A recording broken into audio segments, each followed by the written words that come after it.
Rompiendo el silencio, conversaciones para vivir sin violencia. Un programa radial destinado a abordar las distintas dimensiones en las que la violencia se expresa en contra de las mujeres. Acompáñanos a prevenirla en diálogo con especialistas, mujeres, hombres, líderes, testimonios e historias de vida. Programa radial realizado por Alianza por la Solidaridad ActionAid, una organización que busca reducir las desigualdades y trabaja a favor de las mujeres en situación de vulnerabilidad mediante un enfoque feminista y de diversidad.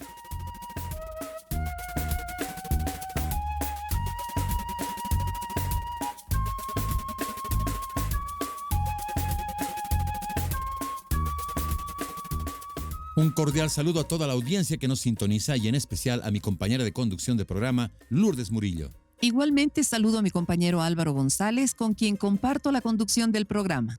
Muy buenas tardes, Lourdes, y un especial saludo a la audiencia que nos escucha en los municipios de Cercado, Sacaba y Colcapirú, y a toda Bolivia y a la audiencia a la que podemos llegar a través de nuestras redes sociales en este espacio en el que abordamos un mundo mejor comienza en casa. Acompáñennos. La falta de participación de los hombres en lo doméstico es uno de los mayores obstáculos para avanzar hacia la consolidación de unas relaciones más igualitarias entre hombres y mujeres. El trabajo doméstico requiere que hombres y mujeres asuman por igual la responsabilidad de las tareas domésticas y de cuidado. Esto no supone una ayuda por parte de los hombres a las mujeres.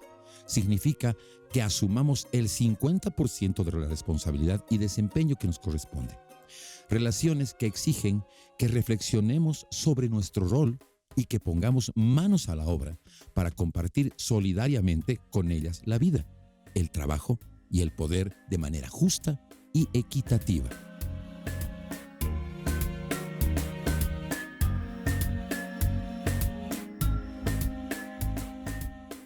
Tenemos en el programa la grata presencia de Juana Olivera, directora del Instituto de Formación Femenina Integral IFI, quien cuenta con una larga trayectoria trabajando sobre la defensa de los derechos de las mujeres. Es experta en corresponsabilidad y trabajo del cuidado. Con ella estaremos abordando en el programa de hoy reflexiones sobre la corresponsabilidad y el trabajo de cuidado. Bienvenida y gracias por estar aquí. Gracias a ustedes por la invitación y siempre es un gusto y una oportunidad el poder compartir problemáticas tan sensibles, sobre todo para las mujeres como la problemática de cuidados. Como hemos venido manifestando en anteriores programas, el hogar es el espacio donde se expresan las mayores desigualdades entre hombres y mujeres. El programa de hoy se denomina Un mundo mejor comienza en casa y a través de él queremos abrir las puertas del diálogo para analizar, comprender y generar conciencia sobre la necesidad de impulsar cambios de actitud en hombres y mujeres para la distribución de roles de manera más equitativa. Es muy amplia la información y experiencia que puede compartirnos Juana Olivera sobre este tema. Te escuchamos. Gracias. Sí, en realidad no siempre se pone en contexto este espacio como es el del hogar, como un espacio totalmente asimétrico y donde se producen generalmente las mayores desigualdades, como lo acabas de decir. Normalmente más bien se presenta el hogar como un espacio armónico y donde tenemos relaciones aparentemente iguales, relaciones que definitivamente ponen en contexto una taza de leche. Es la familia y en realidad no es así. Yo diría que el nudo estructural de la desigualdad entre hombres y mujeres está precisamente en el hogar. Y tiene que ver precisamente con la división, aquello que nosotras denominamos división sexual del trabajo. Para hacerlo más simple, la forma en que hombres y mujeres hemos aprendido, porque son precisamente roles asignados los que tenemos hombres y mujeres, en las que hemos aprendido a ser mujeres y a ser hombres. Y en este aprendizaje de ser mujeres, una de las responsabilidades que se nos ha asignado justamente es el cuidado. El cuidado de las personas que tenemos a nuestro alrededor. Desde que somos niñas, en realidad somos vinculadas con este tipo de trabajo a través de esto que son las muñecas, las ollas, todo lo que tiene que ver con los enseres de domésticos, por ejemplo. Y creo que es fundamental entender que si bien se han producido una serie de cambios, sobre todo en las últimas décadas, esta labor asignada a las mujeres, que no necesariamente es la que han aprendido los hombres, porque tienen más bien un rol protagónico fuera del hogar, es el que está marcando profundamente la vida de las mujeres en términos de acceso a una serie de derechos, ¿no? Y con ello, obviamente, a un sinfín de oportunidades que las mujeres podríamos tener. Este rol de cuidar de los niños, niñas, de las personas con discapacidad, de las personas adultas mayores, como son nuestros padres, madres, abuelas y abuelos, etcétera, limita el ejercicio de derechos de las mujeres porque finalmente las reduce a esto que es el ámbito privado y el ámbito del hogar, aunque es también oportuno aclarar que este límite que marca lo público de lo privado es bastante débil, frágil, ¿no? Y que en realidad un ámbito se alimenta del otro, ¿no?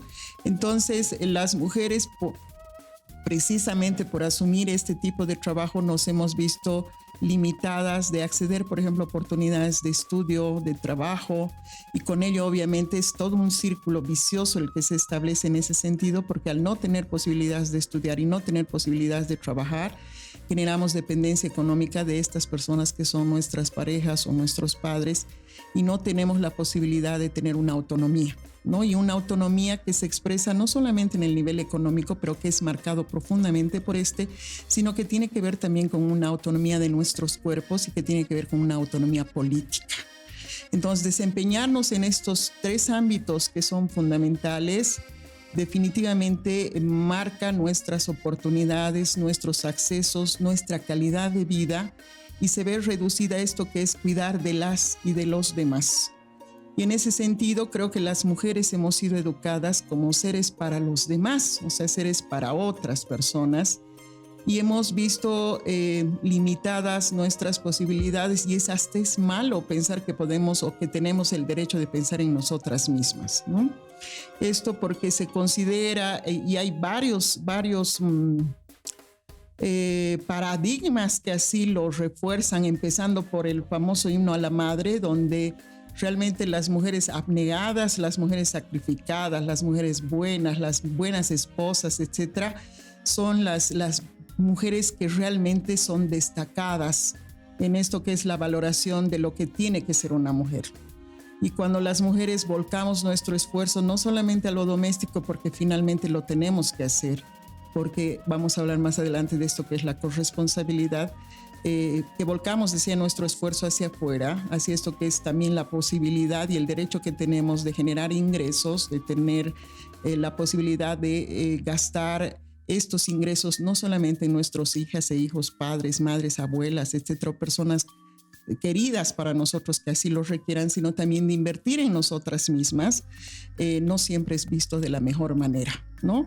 Entonces, creo que romper con este tipo de estereotipos, romper con una serie de paradigmas y de mandatos sociales, es definitivamente ir contracorriente. Y es ir en contracorriente porque cada vez somos más las mujeres que nos hemos insertado en el mercado laboral, cada vez somos más las mujeres que hacemos aportes sustantivos a la economía de nuestros hogares, del propio municipio y del propio país.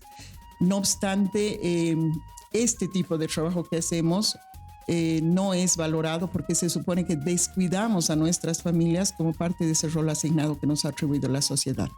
Entonces, creo que hay una dimensión totalmente subvalorada de las mujeres en este tipo de trabajo que hacemos al interior de los hogares, porque hasta ahora no se lo considera en primer lugar trabajo, ¿no? Sigue siendo una actividad, sigue siendo parte de nuestra labor, somos amas de casa, entre comillas, pero nadie, o por lo menos buena parte de la sociedad, no reconoce que es un trabajo. Y es un trabajo que demanda tiempo, es un trabajo que demanda conocimiento, no cualquiera lo puede hacer.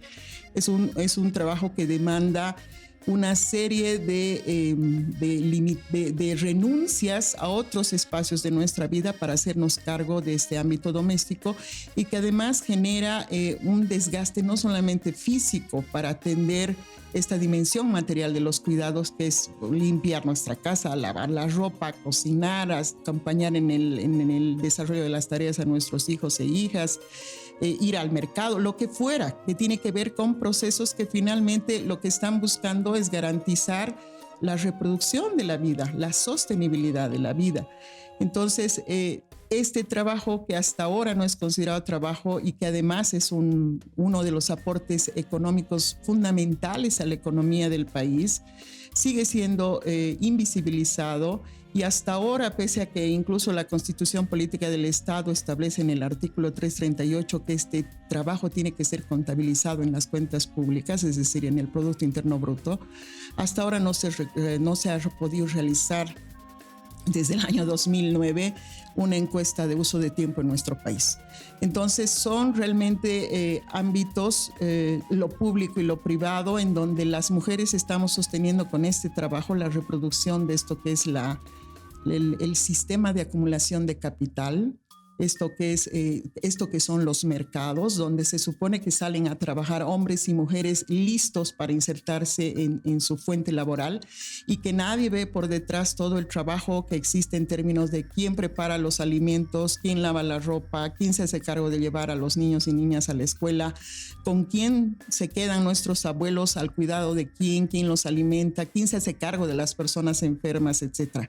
Entonces, este trabajo que es fundamental para sostener la vida, finalmente sigue siendo el trabajo más invisible y el menos considerado como trabajo.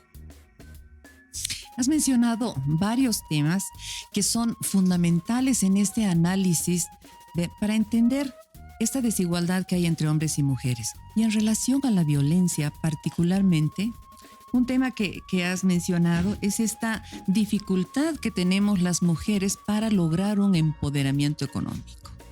Y es esta dificultad la que nos coloca en una situación de subordinación económica muchas veces y que nos hace vulnerables a la violencia. Así es porque hay la percepción sobre todo desde nuestros pares masculinos, de que quedarnos en la casa y hacernos cargo de esto que es nuestra labor como cuidadoras, ¿no? Como mujeres, entre comillas, no constituye aporte alguno a esto que es la economía de las familias, de nuestras familias, cuando en realidad es al revés. Entonces, un trabajo que es valorado, que es reconocido socialmente, que recibe o percibe un salario, que tiene incluso un número de horas que están reconocidas como jornada laboral en los ámbitos públicos, no cuenta absolutamente para nada en el ámbito de las familias, en el ámbito privado. Entonces, el no trabajar, por lo menos el no trabajar con una remuneración salarial, porque este es un trabajo de cuidado no remunerado el que hacemos las mujeres en nuestros hogares, lo que genera son círculos de dependencia económica, o ya decía, de nuestras parejas o de nuestros padres, hermanos, etcétera, con el consiguiente sometimiento nuestro para finalmente, por este tipo de dependencia, tener que subordinar nuestras aspiraciones, también nuestros deseos en términos de, por ejemplo, lograr una profesionalización o el emprender alguna iniciativa productiva, y es precisamente este nivel de dependencia el que genera que podamos ser objeto de violencia, ¿no? Porque se nos atribuye el hecho de que no aportamos a la familia, somos personas que realmente somos mantenidas en el sentido de que no hacemos un aporte económico, y esto obviamente muchas veces se expresa a través de esto que es violencia verbal, violencia física, violencia sexual y otras formas de violencia que obviamente atentan contra esto que es nuestra autonomía de manera integral, ¿no? Y una de las formas más fuertes de violencia que hay, que normalmente no es visible porque no recibimos golpes, es precisamente la violencia patrimonial, la violencia económica, ¿no? Entonces nos requisan hasta nuestros carnets, no podemos salir. Muchas veces varias de las compañeras, mucha gente del área rural, por ejemplo, no sabe leer y escribir, y les hacen firmar documentos donde están cediendo su terrenito o alguna otra vivienda, ¿no? Y están prácticamente las personas en situación de mucha vulnerabilidad al enfrentar este tipo de engaños, ¿no? Entonces creo que es tan vital que podamos tener la oportunidad de hacer entender a las personas, a la sociedad en su conjunto y por supuesto al Estado, que es uno de los principales garantes respecto de esto que es de esto que son nuestros derechos, el hacer entender que esta distribución totalmente asimétrica en el reconocimiento y en la asunción de esto que es la responsabilidad del trabajo de cuidado no puede continuar de esta manera, porque abogamos y tenemos una serie de recursos discursivos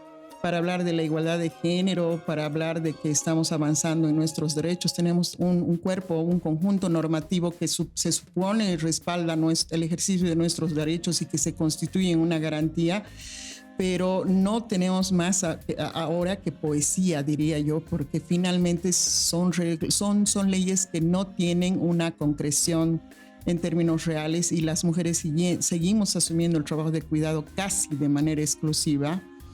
Y además nos hemos insertado al mercado laboral de manera fuerte con la consiguiente doble jornada laboral que tenemos actualmente. Entonces, no hay la misma distribución de responsabilidades en cuanto al trabajo del hogar y tenemos una serie de dificultades y limitaciones para insertarnos plenamente a los otros ámbitos de esto que hemos venido a denominar el ámbito público, ¿no?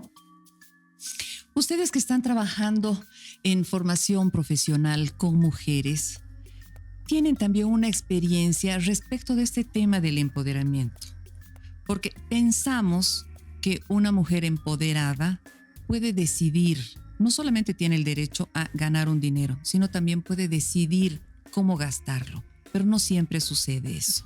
¿Cuál es la experiencia que han visto ustedes alrededor de este tema? Sí, justamente, y es súper importante lo que mencionas, porque normalmente las personas creen que el tener acceso a esto que es generación de ingresos ya nos hace automáticamente independientes y autónomas. Y lo hemos visto con nuestras compañeras emprendedoras, lo hemos visto con compañeras trabajadoras del hogar, por ejemplo, y con otro tipo de compañeras que muchas veces efectivamente generan ingresos, incluso mujeres profesionales que generan ingresos y estos ingresos son requisados por sus parejas. Entonces, tener la posibilidad de generar ingresos no nos hace automáticamente autónomas y por el contrario nos puede poner en una situación muy, muy difícil al tener esta situación que nos obliga a ceder nuestros ingresos a nuestras parejas sin posibilidades u oportunidades de decidir acerca del destino de los mismos. Entonces, uno de los indicadores más fuertes para nosotras es que las mujeres empoderadas realmente no solamente tengan la posibilidad de generar ingresos, sino de decidir qué quieren hacer con esos ingresos.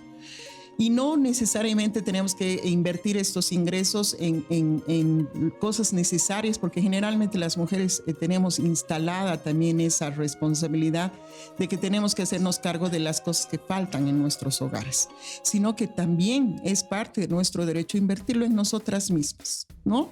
En esto que tiene que ver con, por ejemplo, la posibilidad de acceder a espacios de formación, educación, a esto que es salud. Raras veces las mujeres invertimos en nuestra salud como parte de un hecho rutinario, sino que lo hacemos cuando ya estamos mal, cuando ya no tenemos dientes o cuando se nos ha hinchado nuestra cara, etcétera. En esto que es salud, en esto que es vestimenta, ¿no? Tenemos prácticamente los residuos de la casa o nos compramos lo más barato, pero no invertimos en aquello que nos gusta, ¿no? Y otro espacio sumamente importante que no tiene por qué ser prohibitivo, no tiene que ser culpabilizado por el resto de las personas, son espacios de ocio y de expresión. El autocuidado es parte de un derecho, ¿no? Y volcar permanentemente esfuerzo, trabajo, tiempo, emociones en esto que es trabajo de cuidado, nuestra familia, y encima ir a trabajar afuera, volver y corretear para hacer las cosas, ocasiona pues un desgaste fuerte sobre nosotras. Entonces, tener la posibilidad de disponer de un espacio que nos permita descansar, o como muchas veces varias de nuestras emprendedoras nos decían, yo quisiera tener la posibilidad de sentarme y tejer sin que nadie me moleste, sin que nadie me pida algo, sin que nadie me esté exigiendo que ya es tarde para que haga la comida o lo que fuera, sería ideal. Pero no tenemos, o dormir. no tendríamos por qué dar explicaciones acerca de ello ni de sentirnos mal, porque finalmente es parte incluso de lo que nuestro propio cuerpo necesita.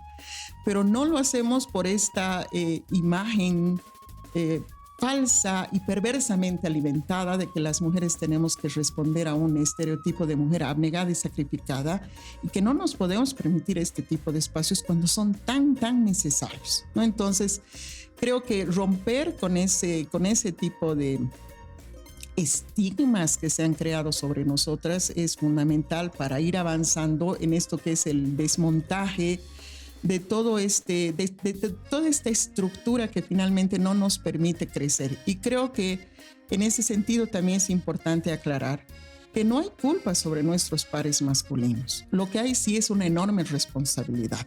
Este sistema patriarcal que se ha valido y se ha ayudado en esto que es el sistema capitalista y el colonialista ha generado pues pares masculinos que tienen esquemas realmente muy duros y que no permiten generar otro tipo de masculinidades, ¿no? Que sean realmente positivas, que sean promovedoras de cambios, por ejemplo, para los hombres.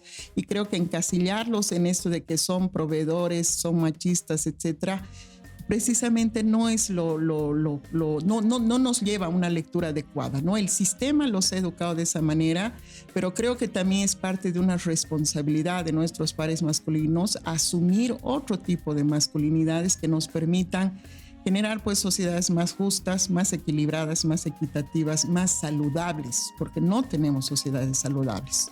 Desde el momento en que hay asimetrías de poder, desde el momento en que se generan prácticas perversas sobre las mujeres, donde hay sometimiento, donde hay violencia, etcétera, es muy difícil hablar de sociedades saludables. Es verdad lo que mencionas, hombres y mujeres somos producto de este sistema. Sabemos que en el tema de corresponsabilidad, en el trabajo de cuidado, hay 3 niveles que son importantes. Primero, el Estado que debe garantizar este trabajo a través de las suficientes salas cuna, hogares para gente mayor, etc. Hay otro nivel que tiene que ver con el sector empresarial y las instituciones que reciben a trabajadoras que tienen niños, niñas y que tienen que facilitarles este trabajo mínimamente brindándoles guardería, ¿no es verdad?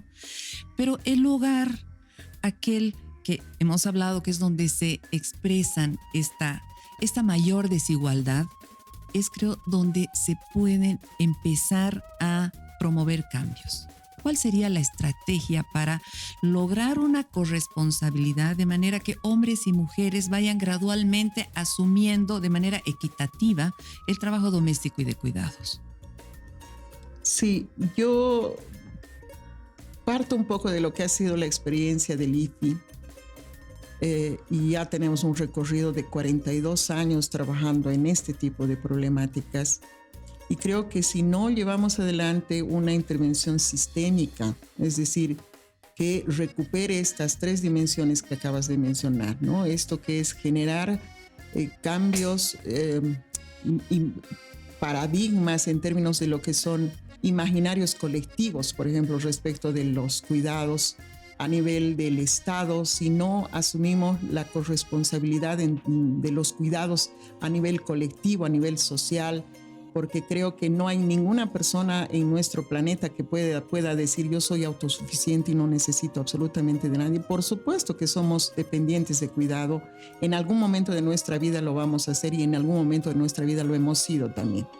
Entonces, y en la familia obviamente es un núcleo mucho más complejo, yo diría, en el sentido de que desde ahí es que se asignan, se enseñan y se promueven una serie de prácticas. Creo que es importante, sí, valorar este primer núcleo, pero respaldado de una u otra manera por estos dos otros niveles, ¿no? El nivel de la corresponsabilidad social pública de los cuidados, porque de lo contrario, si solamente lo hacemos a nivel familiar, nos vamos a ir chocando también, ¿no? Ahora, creo que ahí es importante empezar a asumir el hecho de que hombres y mujeres hemos sido educados y hemos ido aprendiendo una serie de prácticas y hemos asumido también una serie de roles porque hemos sido criados y educados al interior de un núcleo familiar que ha ido reproduciendo estas prácticas nocivas. Creo que la experiencia nos ha enseñado a lo largo de estos años que trabajar con las familias, por ejemplo, de mujeres emprendedoras, de mujeres trabajadoras del hogar, realmente nos predispone y ha generado entornos favorables para esto que son transformaciones y cambios en términos de la corresponsabilidad de los cuidados. Tener la posibilidad de entender que esto no es únicamente algo que debamos asumir las mujeres, sino que debemos involucrarnos hombres y mujeres, incluso en el ánimo de generar prácticas paternas que son realmente saludables y que generan vínculos con nuestras hijas e hijos. Creo que es algo que promueve la posibilidad de asumir los cuidados ya no como una labor de mujeres o totalmente feminizada, sino como una labor que nos corresponde a todos y a todas, y en ese sentido asumir la corresponsabilidad de los cuidados desde nuestros pares masculinos, no como un deber, no como una imposición, no como un mandato, sino como una necesidad de generar otro tipo de cultura familiar y otro tipo de prácticas a nivel social. Creo que es una necesidad. Y en ese sentido hemos ido trabajando a lo largo de estos años. Justamente ha sido una de nuestras principales socias y cómplices en ese sentido, Alianza por la Solidaridad, porque hemos podido realmente generar una serie de transformaciones que no han sido fáciles. Lo estamos haciendo ya durante varios años, más de un quinquenio, donde a través de esto que es el trabajo, por ejemplo, en masculinidades alternativas de manera lúdica, a través de esto que es la posibilidad de trabajar también con los niños y niñas, con adolescentes y jóvenes en términos de lo que es toda la parte artística para el desmontaje de lo que son estereotipos y roles de género, nos ha ayudado a ver desde los niños, niñas, jóvenes y también desde las parejas de nuestras compañeras y desde los padres de muchas de ellas la realidad de otra manera. No es nada fácil, definitivamente no, por lo menos con personas adultas, pero sí hemos visto transformaciones mucho más significativas con niños, niñas y también con adolescentes y jóvenes. Y creo que algo que no estamos dimensionando en términos de lo que pueden ser esto que son procesos realmente transformadores es la capacidad que tienen las jóvenes, los jóvenes y adolescentes de constituirse en agentes de cambio. Hemos visto cómo ellas y ellos, cuando entienden qué es lo que está ocurriendo, pueden ser capaces de generar una serie de prácticas y de promover una serie de prácticas que definitivamente están cambiando esto que es el escenario de los cuidados, ¿no? Entonces, creo que nos hace falta trabajar de la mano y interactuar de manera sistémica. El Estado tiene que cumplir con su rol de garante de derechos. El Estado tiene que generar espacios y centros de cuidado, no solamente para niños y niñas, que es lo más urgente. Estamos viendo que hay una crisis de los cuidados que es global y en nuestro país no somos la excepción. No tenemos dónde llevar a nuestros adultas mayores y el propio sistema ha descargado en las mujeres cuando no puede hacerse cargo a través de esto que son sistemas públicos de salud. Por ejemplo, el cuidado de nuestros enfermos y enfermas los tenemos que asumir al interior de las casas. Por eso es que digo que el hilo o el límite que hay entre lo público y lo privado realmente casi es inexistente, porque cuando no funcionan los sistemas de salud, y lo hemos visto en pandemia, cuando no funcionan el sistema educativo a través de las escuelas, ¿dónde van los niños? ¿Dónde van los enfermos? Van a nuestras casas y nosotras nos tenemos que hacer cargo. Has mencionado algo fundamental y es este tema que tiene que ver con que hombres y mujeres puedan constituirse en agentes de cambio. Nos están escuchando precisamente hombres, mujeres de todas las edades. ¿Cuál sería el mensaje fundamental para promover, para impulsar este cambio que estamos mencionando? Yo creo que es fundamental primero empezar a visorar un escenario, una sociedad donde hombres y mujeres empecemos a vernos como iguales. Empezar a desmontar esto que es, y que muchas veces no somos conscientes de ello, esto que es el poder, ¿no? Preguntarnos quiénes somos y desde dónde estamos hablando y sobre quiénes tenemos cierto tipo de autoridad y de poder.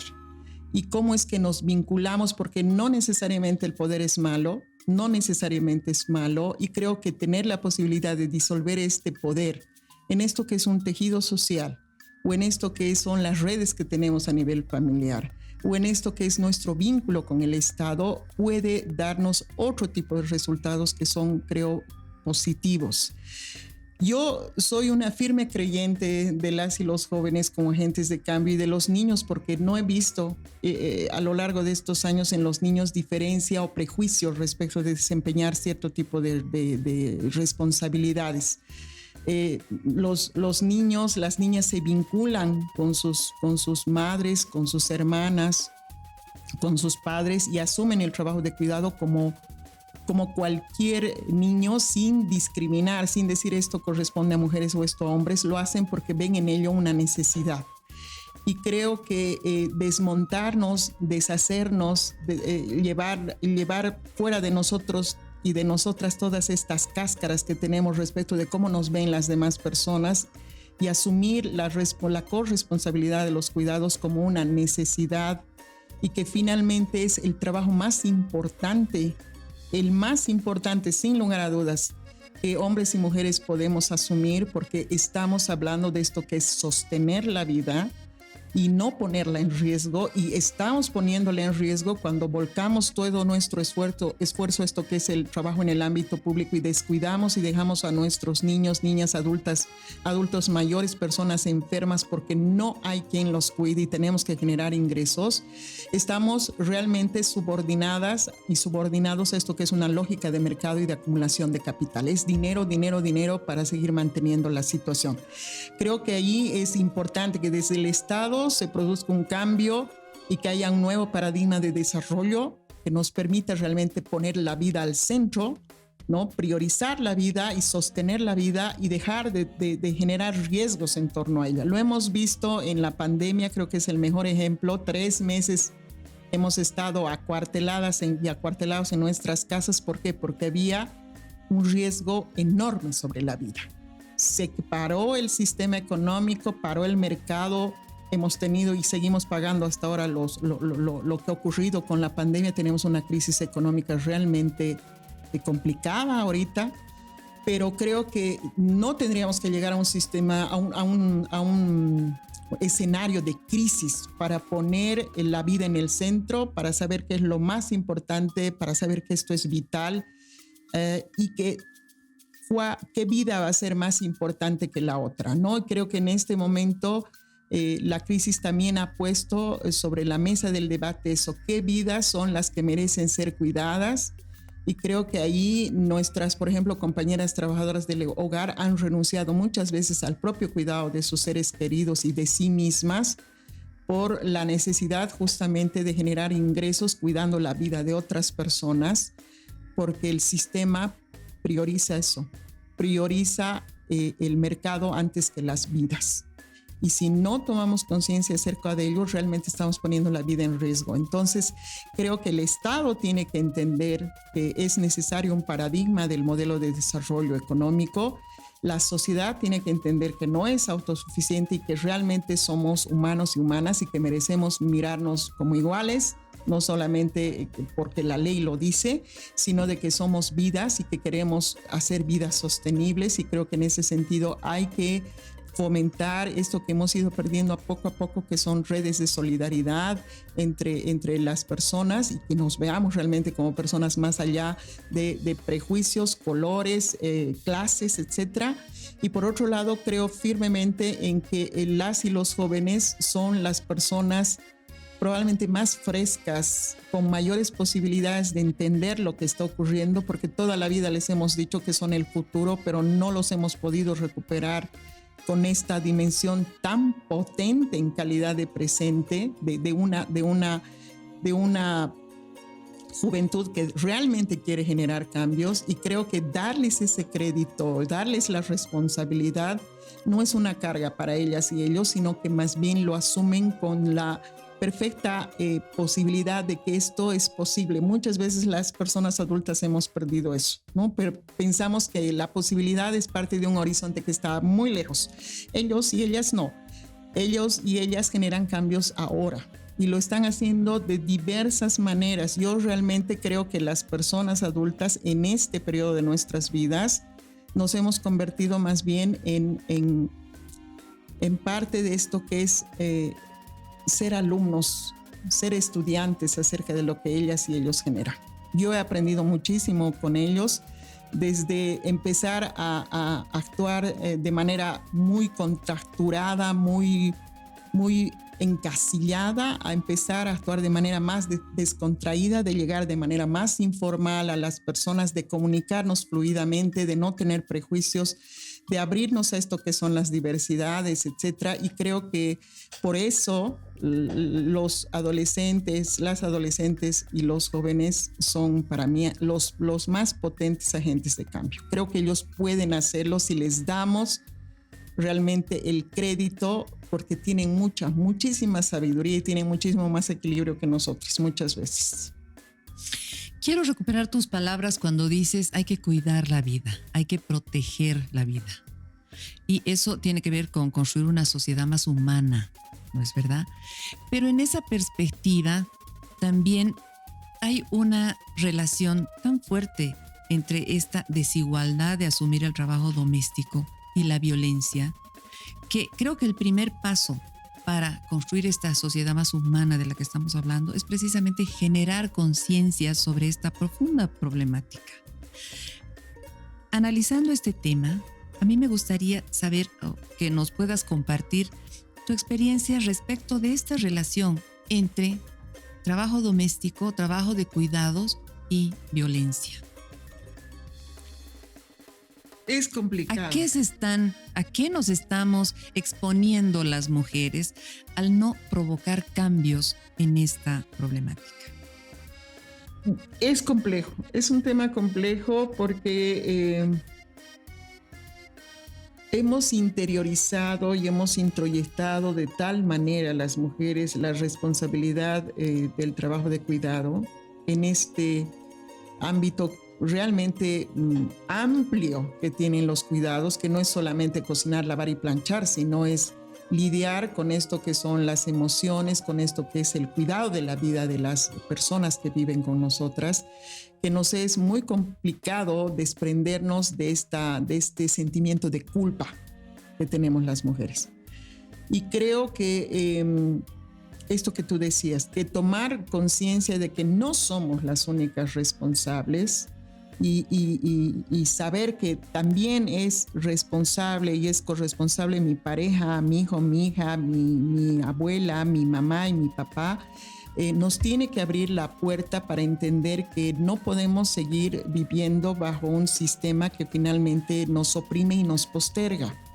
Creo que ninguna persona tiene la posibilidad de realizarse si vive permanentemente sometida, ¿no? Y no siempre por una yugo visible, sino también por las propias decisiones que tomamos en función de estos roles asignados y que no siempre son conscientes para nosotras, ¿no? Entonces, tener la posibilidad de adquirir conciencia acerca de esto es también asumir el hecho de que no podemos tolerar que, ya sea porque no tengamos independencia económica o no hayamos tenido oportunidades de estudiar, que no hayamos podido tener la posibilidad por falta justamente de recursos económicos de llevar adelante un emprendimiento, por ejemplo, las personas que están a nuestro alrededor no pueden definitivamente castigarnos y ejercer violencia sobre nosotras, aún no tengamos un trabajo que aporte económicamente, monetariamente a nuestros hogares. Creo que el trabajo que desarrollamos las mujeres, y si podemos también tomar decisión acerca de ello, hay muchas mujeres que quieren hacer ese trabajo y quieren hacerlo de manera plena y quieren hacerlo sin necesidad incluso de tener que dividir su tiempo con un trabajo fuera del hogar, pero que sea por decisión propia, que sea por elección, que nadie nos obligue en realidad a aceptar ese trabajo como si fuera un castigo, que sea parte de un equilibrio que las mujeres podamos lograr sin necesidad de que alguien nos presione, nos devalúe, nos castigue y que finalmente nos condene a este espacio reducido del trabajo de cuidados que es finalmente la dimensión material, ¿no? Te has quedado como cocinera, tú eres la que limpia la casa, o sea, este trabajo es socialmente incluso es el peor pagado cuando hablamos de trabajo de cuidado remunerado, es el peor pagado, el peor reconocido, pero creo que liberarnos de esta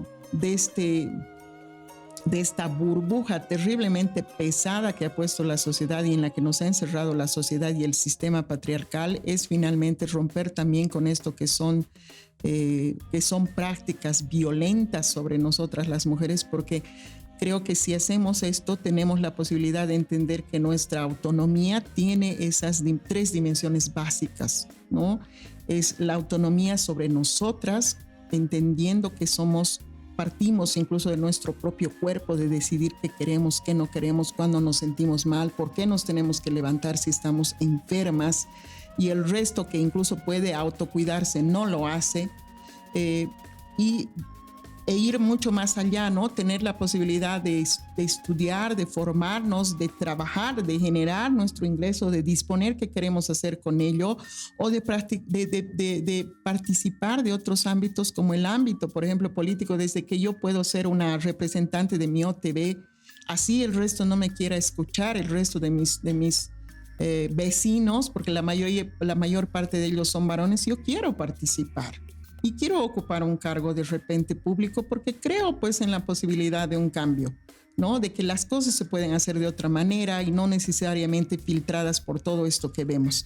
Creo que no vamos a poder construir sociedades sin violencia si no asumimos el hecho de quiénes somos y de qué queremos como mujeres y hacer entender a nuestros pares que no están una grada más arriba ni una grada más abajo, sino que estamos parados sobre una misma línea y que necesitamos vernos como iguales. Si esto no pasa de ser poesía a ser una práctica, todo lo que hemos hecho es en vano. Y yo creo que no es así. Creo que hemos ido avanzando de a poco, con mucho esfuerzo, que nos falta todavía un montón, pero pese a todo creo que hemos avanzado.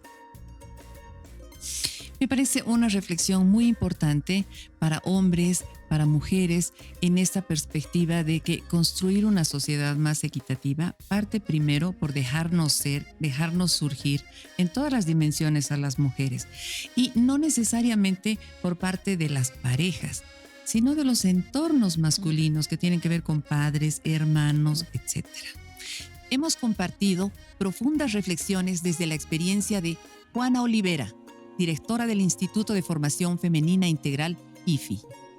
Gracias, estimada Juana, por tu presencia en el programa y por tus palabras que constituyen una reflexión muy importante para las mujeres y para los hombres que nos escuchan en la perspectiva de aportar a la construcción de una sociedad más equitativa y más respetuosa de los derechos de las mujeres, en la que podamos desarrollarnos con justicia en todas las dimensiones de la vida. Muchas gracias por estar aquí.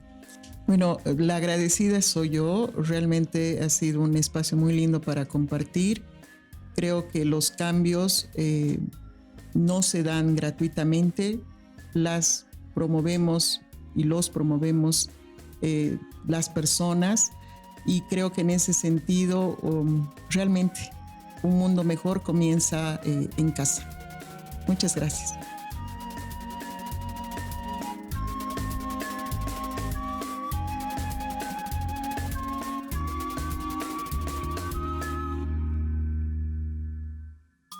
No olviden seguir nuestras redes sociales, las redes de Marilyn Dice y las de Alianza por la Solidaridad Andina, en Facebook, Instagram, Twitter, donde podrán encontrar más información.